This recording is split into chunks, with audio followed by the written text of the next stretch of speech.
7 জুলাই রবিবার। বাংলা ব্লকেডে স্থবির রাজধানী সহ বিভিন্ন জেলা।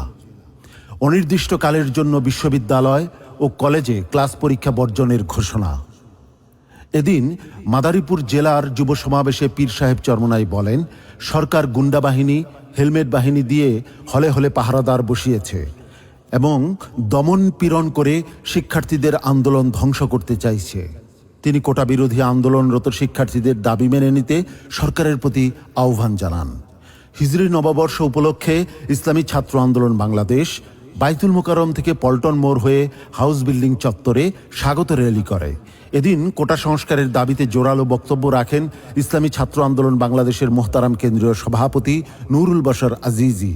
তিনি বলেন, বৈষম্যমূলক কোটা ব্যবস্থা বহাল রেখে মেধাবীদের অবমূল্যায়ন করার কোনো যৌক্তিকতা নেই। এমত অবস্থায় সরকারকে আহ্বান করব, দ্রুত শিক্ষার্থীদের দাবি মেনে নিয়ে বৈষম্যমূলক কোটা ব্যবস্থা বাতিল করুন।